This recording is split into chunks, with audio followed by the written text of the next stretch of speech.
ನಮಸ್ಕಾರ ವಿದ್ಯಾರ್ಥಿಗಳೇ, ಈಗಾಗಲೇ ಒಂದು ಕ್ಲೂ ಎ ವಿದ್ಯಾರ್ಥಿಗಳು ಡಾಕ್ಯುಮೆಂಟ್ ವೆರಿಫಿಕೇಷನ್ ಲಿಸ್ಟನ್ನು ಅಪ್ಡೇಟ್ ಮಾಡಲಾಗಿದೆ. ನೀವು ಲಾಗಿನ್ ಮಾಡಿ ಚೆಕ್ ಮಾಡ್ಕೊತಾ ಇದ್ದೀರಿ, ಸ್ಟೇಟಸ್ಗಳನ್ನು ಕೂಡ ನೋಡ್ಕೊತಾ ಇದ್ದೀರಿ. ಬಟ್ ಅಲ್ಲಿ ಏನಂದರೆ ಮಿಸ್ಸಿಂಗ್ ಆಗಿದೆ ನಿಮ್ಮದು. ಉದಾಹರಣೆಗೆ ನಿಮ್ಮ ಒಂದು ಕಾಸ್ಟ್ ಮಿಸ್ ಆಗಿದೆ. ಮಿಸ್ ಆಗಿದ್ದರೆ ಆಮೇಲೆ ನಿಮ್ಮದು ನೋ ಅಂತ ಬಂದಿರುತ್ತೆ, ಕಾಸ್ಟ್ ನೋ ಅಂತ ಇರುತ್ತೆ, ಅದು GM ಅಂತ ಇರುತ್ತೆ, ಅಥವಾ ನಿಮ್ಮ ಕನ್ನಡ ಮೀಡಿಯಮ್ಮು ನೋ ಅಂತ ಇರುತ್ತೆ, ರೂರಲ್ ಕೂಡ ನೋ ಅಂತ ಇರುತ್ತೆ. ಸೊ ಈ ರೀತಿದಾಗ ಏನು ಮಾಡಬೇಕು, ಟೆನ್ಷನ್ ತೊಗೊಳ್ಳೋಂಥ ಅವಶ್ಯಕತೆ ಇಲ್ಲ.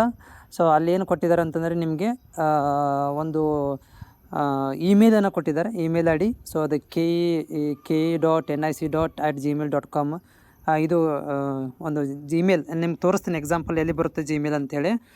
ಆ ಒಂದು ಜಿಮೇಲ್ಗೆ ನೀವು ಮೇಲ್ ಮಾಡಿದರೆ ಸೊ ಅದನ್ನು ಅವರು ಕ್ಲಾರಿಫೈ ಮಾಡ್ತಾರೆ. ನಾಳೆಗೆ ರಜೆ ಇರೋದ್ರಿಂದ ಸೋಮವಾರ ದಿನ ಒಳಗಡೆ ನೀವು ಮೇಲ್ ಮಾಡಬೇಕು. ನಾಳೆಗೆ ಮೇಲ್ ಮಾಡಿದ್ರು ಪರವಾಗಿಲ್ಲ, ಬಟ್ ಸೋಮವಾರ ದಿನ ನೀವು ಮೇಲ್ ಮಾಡಿದರೆ ನಿಮಗೇನಾಗುತ್ತೆ ಅಂತಂದರೆ ಅದ್ರ ಬಗ್ಗೆ ಸ್ಪಷ್ಟತೆಯನ್ನು ಕೊಡ್ತಾರೆ. ಮತ್ತು ಇವಾಗ ಜಸ್ಟ್ ಅಪ್ಡೇಟ್ ಆಗ್ತಾ ಇದೆ, ವೆಬ್ಸೈಟ್ ಅಪ್ಡೇಟ್ ಆಗ್ತಾ ಇದೆ. ಸೊ ವೇಟ್ ಮಾಡಬೇಕು, ಯಾಕಂದರೆ ಇನ್ನೂ ವೆರಿಫಿಕೇಷನ್ ನಡೀತಾ ಇದೆ.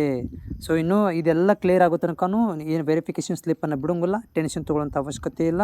ನೋ ಅಂತ ಬಂದಿದ್ದರೆ ನೀವು ಏನು ಇಮೇಲ್ ಮುಖಾಂತರ ನೀವು ಕಾಂಟ್ಯಾಕ್ಟ್ ಮಾಡಿ ಅದನ್ನು ಕ್ಲಿಯರ್ ಮಾಡ್ಕೊಳ್ಬೋದು. ಟೆನ್ಷನ್ ತೊಗೊಳ್ಳೋಂಥ ಅವಶ್ಯಕತೆ ಇಲ್ಲ.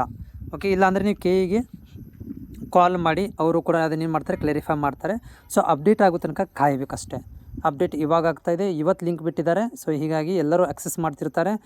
ನೋ ಅಂತ ಬಂದರೆ ಟೆನ್ಷನ್ ತೊಗೋಬೇಡಿ, ಅದು ವೆರಿಫಿಕೇಷನ್ ಆಗ್ತಾ ಇದೆ. ಸೊ ಓಕೆ, ಸೊ ವೆರಿಫಿಕೇಷನ್ ಆದಮೇಲೆ ನಿಮಗೆಲ್ಲ ಅಪ್ಡೇಟ್ ಆಗುತ್ತೆ, ಅಲ್ಲಿ ತನಕ ವೇಟ್ ಮಾಡಿರಿ.